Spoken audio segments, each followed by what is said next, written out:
So today I'd like to talk to you about when psychotherapy is over. To put another way, how will I know when I'm done? And there's a couple of basic ideas here to keep you from having the feeling that I'm going to go into this treatment and I'm going to be in it forever. It's never over. The ultimate answer to the question is psychotherapy is over when you say it's over. But how do you know when to say that? How do you know when it's reasonable to end your service? There's three different reasons that you might end service.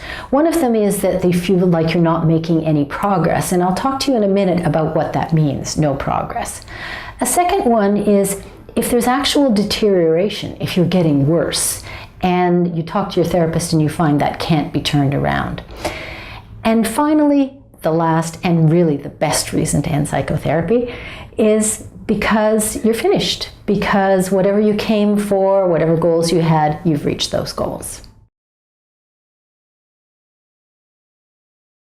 One piece of advice I have for you is discuss the ending right at the beginning with your therapist. For example, do you have financial constraints, insurance coverage, or some reason that you need to have a limit to your psychotherapy sessions? If that's the case, it's best to know that, and it's best for you and your therapist to set goals based on that at the beginning. Does your therapist work from a particular model, maybe a long-term model or a short-term model? There's nothing going to be worse than you expecting to be in therapy for 6 or 8 months and your therapist expecting you to be out of there after 4 sessions. It's okay for you to say what you want.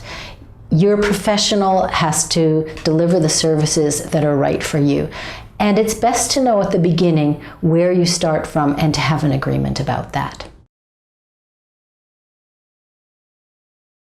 The next thing I would advise you is to assess progress with your therapist. So most contemporary models of psychotherapy emphasize setting realistic goals and having focused goals, and that's a very good thing. It's not always as easy to determine progress as you might think, and realistic goals help in that. Some therapies are symptom-based, so you want to get rid of the symptoms that brought you to therapy. Are you depressed, for example? So if you're sleeping better and you're able to eat and concentrate and go back to work, the symptoms of your depression may have remitted, and that may be a sign that psychotherapy is over.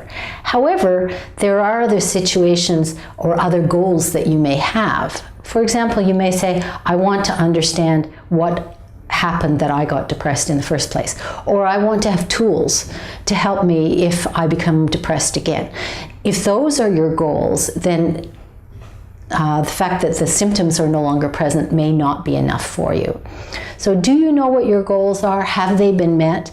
Some therapists use something called outcomes monitoring or progress monitoring measures that allow you to assess progress week to week and to even look at a graph of how you're doing based on an expected trajectory of progress.